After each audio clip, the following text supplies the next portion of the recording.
গণতন্ত্র মানা একজন মানুষ হিসেবে একটা কথা বলি, রাষ্ট্রবিজ্ঞানের একজন ছাত্র হিসেবে, গণতন্ত্রের শক্তিশালী বিরোধী দলের কোনো বিকল্প নেই।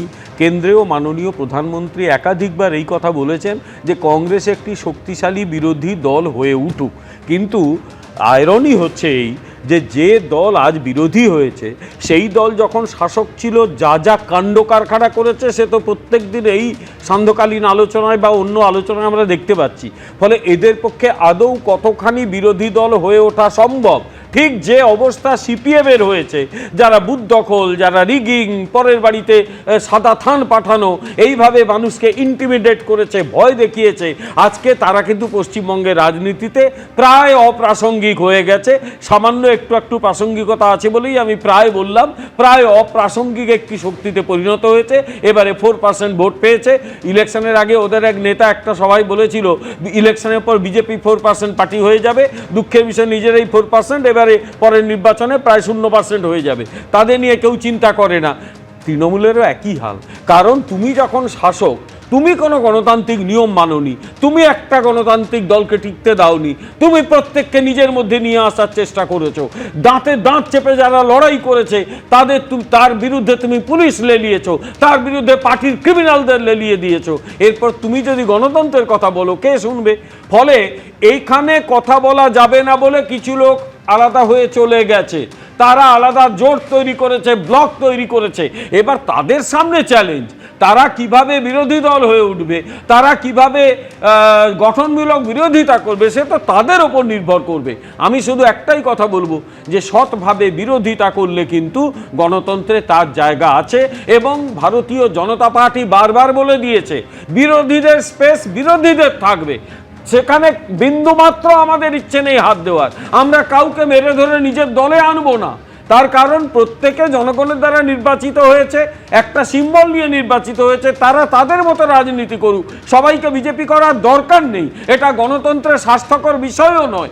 আমরা শুধু একটা কথা বলবো, এরা শক্তিশালী বিরোধী দল হয়ে উঠুক। এরা পশ্চিমবঙ্গ বিধানসভার যে দীর্ঘ ট্র্যাডিশন, অসাধারণ বক্তৃতা রাখতেন এমন বহু মানুষ ছিলেন, হরিপদ ভারতীর মতো, সেই রকম বক্তৃতার কেন্দ্র হয়ে উঠুক।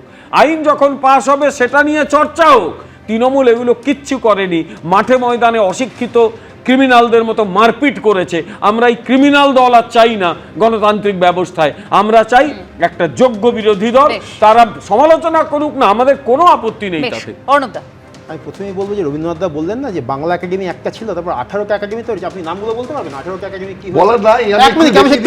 বিশেষ করে নি, এই যে আপনি 18টা একাডেমির কথা বলছেন, তার মানে আমি অন্তত 2-3টে জিনিসের কথা বলছি। যেমন ধরুন আইএলএসআর তৈরি হয়েছে এই জমানায়, তৃণমূল জমানায় তৈরি হয়েছিল। আইএলএসআর হচ্ছে বাংলা ভাষাকে ধ্রুপদী মর্যাদা দেওয়ার যে গবেষণা করা, এবং ঝাড়খণ্ডের সেই যে ঝাড়খণ্ড তৈরি করেছিল তারাই করেছে। না ব্রাত্য বসু, জয় গোস্বামীকে বলবেন না, যারা করেছে তারা গবেষক, তারা সেই কাজটা করেছেন, সেটা আমি স্বীকৃতি দিন। বাংলা ভাষাকে ধ্রুপদী মর্যাদা দিয়েছে আইএলএসআর কিন্তু টাকা দিয়ে সাহায্য করেছে রাজ্য সরকার, রবীন্দ্রনাথ দা, সেটা ভালো কাজ। 2 নম্বর আমি যেটা বলছি, শিশু কিশোর একাডেমি, আমি আপনাকে একটু বলে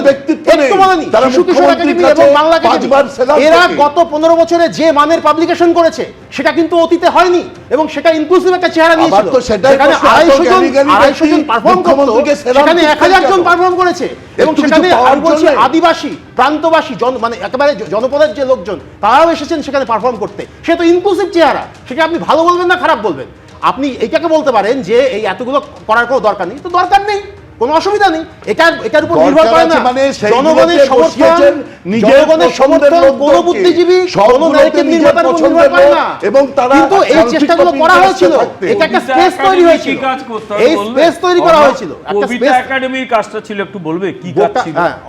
কবিতা একাডেমি পৃথিবীর কোথাও, তো বাংলা একাডেমি না কোথাও পৃথিবীর কোথাও নেই, পৃথিবীর কোথাও সেই কমিটিতে আছেন, পৃথিবীর কোথাও নেই। শুধু কবিতার জন্য একটা একাডেমি তৈরি করা, এবং গোটা বাংলা থেকে, গোটা বাংলার বিভিন্ন জায়গা থেকে তরুণদের নিয়ে আসা, এবং সেখানে নিয়ে এসে সেটা তো করা হয়েছে, অসংখ্য মানুষ এসছে সেখানে। এবিপি আনন্দ এগিয়ে থাকে, এগিয়ে রাখে।